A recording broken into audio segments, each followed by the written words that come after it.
네, 강프로입니다. 자, 테슬라 한번 보겠습니다. 일단 이번 주에 테슬라가 29%, 30% 가까운 상승세를 보였습니다. 일단 보유하신 분들 축하드리고요. 전 테슬라를 보유하고 있지는 않습니다. 저는 해외 투자를 하면서 거의 그 해외 선물만을 주로 거래를 합니다. 뭐 그 중에 해외 선물, 즉 나스닥이나 뭐 S&P 500이나 상승세를 보이기 위해서는 구성 종목군들이 중요하겠죠. 구성 종목군들을 봤을 때 어떤 종목이 강한 움직임을 보이고 있느냐. 그 중에 하나가 테슬라, 그리고 여기를 제가 구분을 지어서 말씀드리면 당연히 애플 있고요, 마이크로소프트 있고요, 엔비디아 있습니다. 이런 부분들이 정말 중요해요. 그리고 이 내용에 대해서 이야기를 드릴 겁니다. 사실 한국 시장은 너무 상황이 어렵죠. 한국 시장에서 굳이 어떤 종목을 해야 될지 따져봐라. 그럼 바이오 말고는 지금 당장에는 어렵습니다. 근데 바이오를 했을 때는 내가 매매의 기술이 있다 하면 한국바이오가 변동폭 측면에서는 더 좋을 수 있습니다. 근데 추세를 상승시켜 가는 그 움직임은 미증시가 훨씬 더 압도적이다. 이건 그냥 그럴 수밖에 없어요.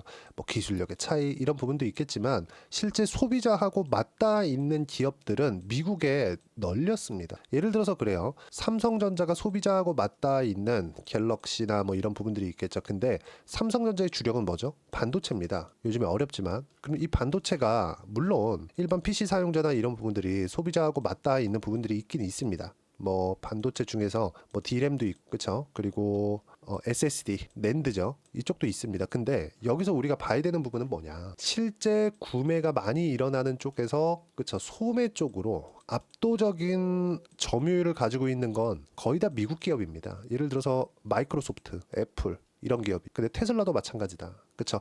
팬층이 확보되어 있는 기업들이 미국에 많습니다. 그리고 테슬라도 그 중에 하나고 일론 머스크라는 정말 뭐 희대의 인물도 그쵸? 뭐 여기에 한몫하고 있죠. 이런 부분들이 다 같이 반영된 결과가 지금의 뭐 나스닥 그리고 S&P 500 그 중에 하나가 그쵸? 지금의 테슬라 강세. 물론 이제 그 트럼프를 계속해서 밀고 있었고 그리고 그 미는 거에서 당선까지 됐기 때문에 지금 최근에 급등세를 보였죠. 이게 주식이니까 올라가면서 조정은 있겠죠. 근데 추세를 계속 확대시켜 가는 거. 이거는 그냥 확정적이다. 그렇죠? 트럼프가 당선이 되기는 했지만 해리스가 된다고 하더라도 당장에 사실상 테슬라한테는 무리가 없었죠. 근데 테슬라가 기존에 뭐였어요? 많이 빠진 이후에 반등하면서 뭐가 나와서 신고가를 만들었다. 자, 신고가에 주목하세요. 한국 시장도 그렇고요. 미국 시장도 그렇고요. 무조건 고가 종목들 그렇죠. 고가 돌파 종목군들 미증시도 지금 집중되는 현상이 나오고 있습니다. 전체 미증시가 전부 다 올라간다고 해서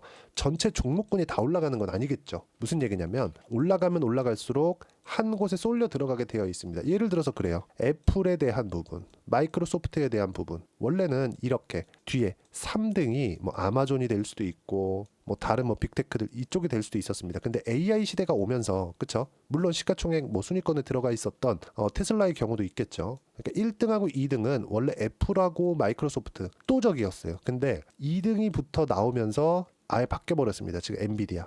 물론 당장에 테슬라가 지금 200%는 더 상승을 해야 그렇죠. 200%는 더 상승을 해야 시가총액 기준에서 애플도 잡고 마이크로소프트도 잡고 엔비디아도 잡아요.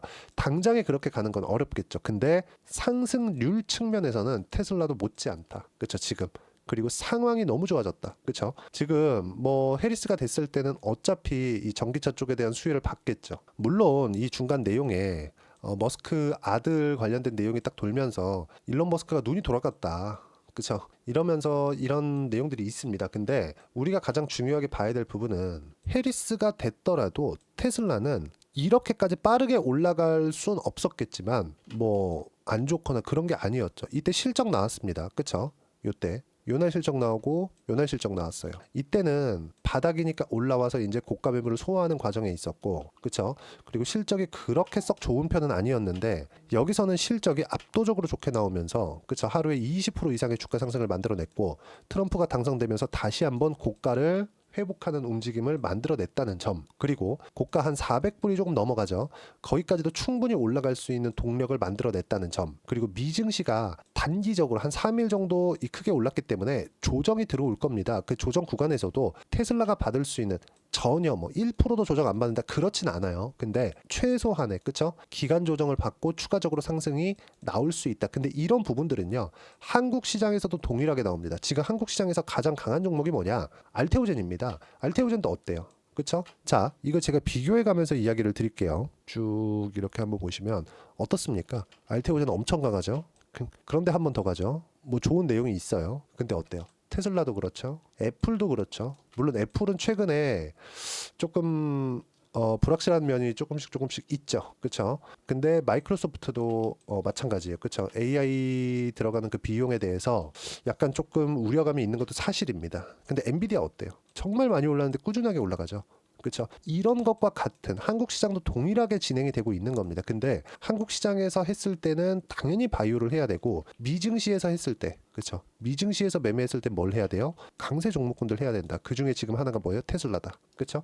그리고 내용들이 너무 좋아요. 지금 어차피 전기차 시대가 옵니다. 근데 전기차 시대가 오는 과정에서 한국에 있는 2차 전지 종목들 지금 어때요? 이제는 테슬라가 올라도 안 올라가요. 지금 뭐 전기차 캐즘 어쩌고 저쩌고 하면서 그럼 완성차부터 그쵸 문제시 삼아야 되는데 오히려 테슬라는 실적 기반에서도 월등하게 좀 앞선 실적을 내놨죠. 시장 기대치를 확실하게 뛰어넘었습니다. 그쵸 매출이나 이익률이나 뭐 다시 이런 회복에 걸맞는 그런 내용들이 있었어요. 그리고 이걸 하나 보셔야 되는데 쭉 내용을 보시면 자 이렇게 한번 제가 보여드릴게요. 주봉으로 보여드리겠습니다. 자, 내용 보시면 어떻습니까? 지금 테슬라에 대한 움직임을 보면 400달러부터 쭉 내려왔죠. 많이 빠졌습니다. 진짜 많이 빠졌습니다. 한 100달러까지 빠졌는데 근데 여기서 우리가 봐야 되는 부분은 하나예요. 이런 과정을 거치면서 지금 뭐가 나왔습니까? 실적이 확실하게 바뀌어가고 있다는 점. 그런 부분이 발생을 한 겁니다. 그러면 여기는 실적에 대한 기대감, 지금은 실적을 확인하고 올라오는 것, 숫자를 찍고 있다는 것. 그렇죠. 그리고 막대한 비용에 대한 커버를 지금은 하고 있다는 점입니다. 그리고 머스크가 비용 관련해서 얼마나 민감하게 하고 있는지는 뭐 다들 아시겠죠. 이번에 트럼프 행정부에 지금 머스크가 어떤 중요한 직책을 맡을 수 있다고 하죠. 그게 뭐 국가효율위원회인가 뭐 그런 쪽인데 이게 뭐 장관이나 그런 건 아닌데 이 효율적으로 운영하는 그 국가를 효율적으로 운영하는 둘이 딱 그 악어가 맞는 거죠. 이런 부분들이 정말 긍정적인 내용으로 저는 반영을 할 거라고 판단을 하고 있고요. 그리고 테슬라를 포함해서 다른 이 미국 시장에 대한 움직임, 좋은 종목군들이 너무 많죠. 그렇기 때문에 나스닥을 포함해서 뭐 S&P 500이나 이런 부분들은 꾸준하게 좋은 구간을 만들어낼 거다. 최소한 트럼프가 지금 중간 선거 전까지 그렇죠.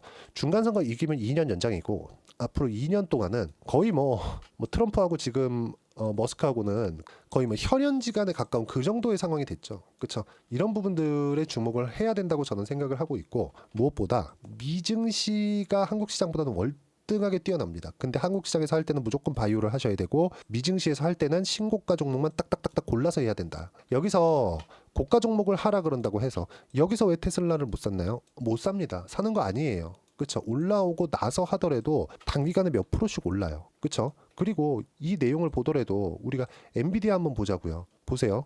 AI 시대가 왔죠. 여기서 뭐가 나왔어요? 고가 돌파, 쉬면서 상승, 그리고 폭등, 어디 실적.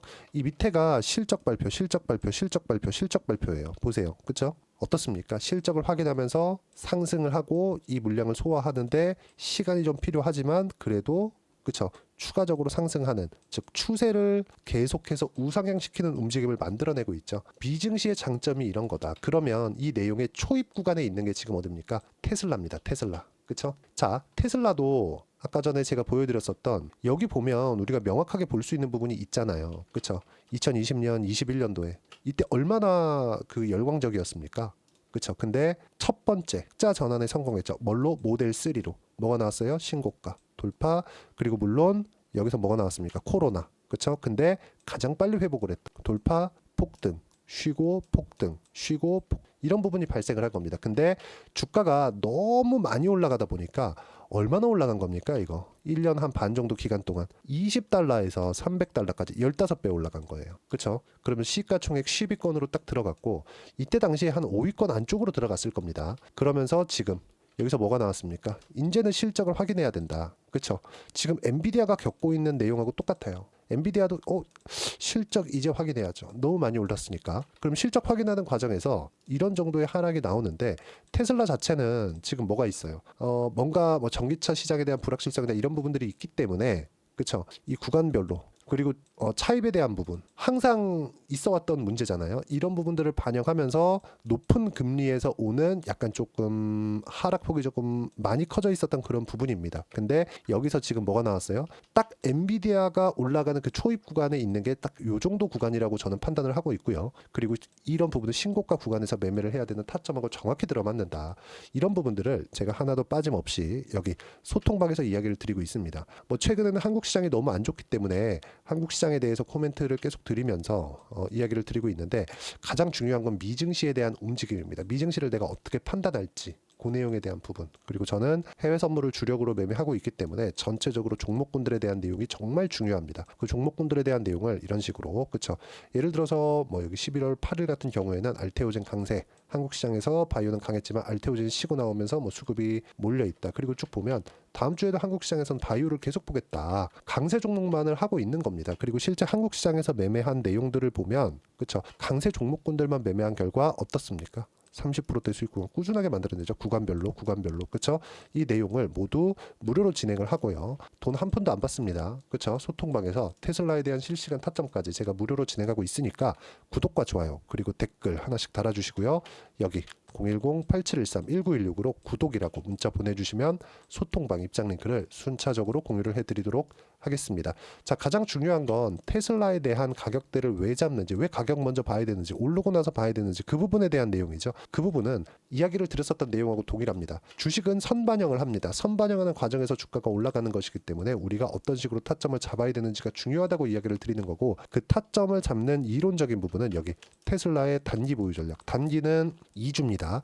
2주 동안 내가 어떻게 가격대를 잡고 이어가야 되는지, 그쵸, 매매를 해 나가야 되는지, 그 부분에 대한 내용이고, 16페이지 이상 내용 준비를 해놨으니까 여기 010-8713-1916으로 테슬라라고 문자 보내주시면 단기 그리고 가격 전략 함께 공유해 드리도록 하겠습니다. 자, 한국 시장보다 미증시가 월등하게 앞섭니다. 굳이 한국 시장을 거래를 하는 사람이 있다면 무조건 바이오를 하셔야 되고요. 미증시를 거래하는 분들은요, 무조건 강세 종목만을 추려서 매매를 해야 됩니다. 그게 시장에서 인정을 받는 종목군들로 추려진 거예요. 그렇죠?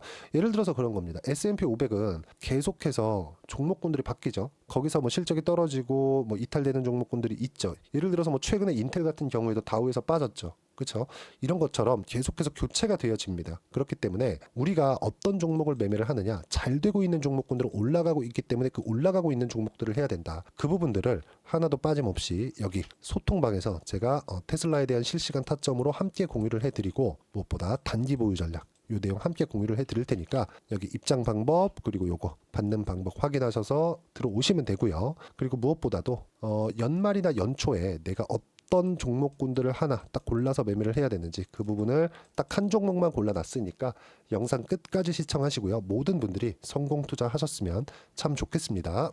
자, 여전히 시장은 녹록지 못합니다. 이런 상황이 벌어지는 건 어쩔 수 없습니다. 이런 상황에서도 수익이 나는 종목들의 구조는 변하지 않습니다. 즉, 대시세 종목에 대한 구조는 변하지 않는다는 거고, 실제 제가 소통방에서 지속적으로 이야기를 드리고 있는 내용도 대시세 종목이나 시장 주도주를 공략하는 건 철저하게 가격 분석을 하라고 이야기를 드리고, 가격 분석 이후에는 이슈에 대한 파악, 그리고 이슈를 파악하고 나서는 다시 내가 얼마에 매수할지 그 타점에 대한 부분을 지속적으로 언급을 하고 있습니다. 자, 근데 생각해 보세요. 시장이 굉장히 어려웠습니다. 어려운 상황에서의 어떤 종목들이 강했냐 보면 반도체와 그리고 바이오입니다. 자, 실제 여기 보면요. HLB에 제가 실제 매매한 내용을 띄워놓고 보여드리고 있는데, 1월 22일부터 매매를 시작해서 4일 동안 31%의 수익 마감이 됐고요. 그리고 여전히 신고가 종목입니다. 자, 그리고 그 다음 어보브 반도체, 이름을 보시다시피 반도체 종목이죠. 그리고 AI 반도체는 지속적으로 강세를 보이고 있습니다. 이 종목도 신고가를 먼저 달성한 이후에 제가 21%의 단기간에 21%의 큰 수익을 내고 마감이 됐습니다. 다시 재공략을 준비하고 있고, 이런 부분은 소통방에서 다 공유를 해드립니다. 자, 그리고 코세스. 자, 코세스 같은 종목도 당연히 그쵸 신고가 종목이고요. 그리고 반도체 종목입니다. 이 종목도 영업일 기준에서 이틀 동안 대략 한 15%의 수익 마감이 됐습니다. 내용을 한번 보시면 어떻습니까? HLB를 포함해서 뭐 30%, 20%, 뭐 15% 이런 식의 수익이 지속적으로 발생하고 있는데 이 세 종목 모두 다 신고가 종목이고 1월 달에 시장이 약세를 보이고 있는 구간에서도 강했었던 그런 종목입니다. 특징점이 하나 있는데 그 이슈에 앞서서 가격이 먼저 반영했다는 거죠. 그렇게 제가 가격을 먼저 보고 이슈에 대해서 파악하는 이유는 결과적으로는 큰 시세를 먹기 위한 사전 준비 작업입니다. 실제로 큰 시세를 먹기 위해서 사전 준비 작업을 했을 때 여기 레인보우 로보틱스 127% 그리고 ISC 98% 그리고 한미반도체 97%의 큰 수익을 내는 상황을 만들 수 있습니다. 어떤 식으로 소통방에서 진행됐는지 그쵸 그 상황을 제가 이야기를 드린 건데 이런 상황도요 당연히 신고가를 공략했을 때 가능한 겁니다. 자 그러면 이번에도 마찬가지입니다. 그쵸 정부 주도의 코리아 디스카운트 해소 방안이 2월 달에 발표를 하고요. 그리고 2월 달에 발표된 내용을 토대로 주가가 움직이는 게 아니라 이미 움직인 내용이 있죠. 실제 이 내용은 크게 중요한 게 아니라는 겁니다. 실제 움직인 내용을 보면 자 기아차입니다. 실제로 12월 달에 신고가를 만들어 놓고 정부에서 입김을 불어 넣으니까 순식간에 기아차를 포함해서 현대차 같은 거대 기업들의 주가가 2주도 채 되지 않아서 40% 정도의 큰 시세를 냅니다. 자, 그러면 우리는 어떤 종목을 봐야 될까요? 이슈를 파악해야 되는 것도 맞지만 철저하게 가격에 맞춰서 매매를 해야 되는 게 당연히 중요합니다. 정부가 주도하는 정책 방향이 있겠죠. 그 방향에 맞춰서 우리가 종목을 찾을 필요가 있다. 자, 그러면 답이 나왔습니다. 정부가 주도하는 방향에 맞춰서 제2의 기아차를 찾는 게 지금은 중요하다. 근데 정부 정책의 방향에 맞게 가자. 그랬을 때 앞서서 제가 보여드렸었던 내용인 여기 레인보우 로보틱스 127% 그리고 ISC 98% 그리고 한미반도체 97%와 같은 수익을 낼 수 있습니다. 물론 시간에 대한 부분은 최소 2주의 시간이 필요하고요. 그리고 최장 3개월 안에 끝내야 됩니다. 자, 기아차의 시세를 보셨던 것과 같이 2월 달에 정부 정책의 방향이 결정되고요. 바로 3월 달이면 시행입니다. 자, 그러면 우리는 거기에 맞춰서 당연히 종목을 찾아야 되고 제가 제2의 기아차를 찾아놨습니다. 제가 아까 전에 소통방에서 이야기를 드렸었던 내용 다 공개를 해드렸는데 그 내용처럼 종목만 받고 싶다 하시는 분들은요. 상단에 있는 제 전화번호로 대시세 자 대시세라고 문자를 보내주시면 정부 정책의 방향에 맞는 종목을 모든 분들에게 무료로 공개를 해드리도록 하겠습니다. 자, 제가 원하는 건 채널 성장이 목적입니다. 자, 그래서 구독과 좋아요 꼭 좀 부탁드리고요. 모든 분들이 정부 정책에 맞는 방향으로 매매를 이어가서 큰 수익 보셨으면 좋겠습니다.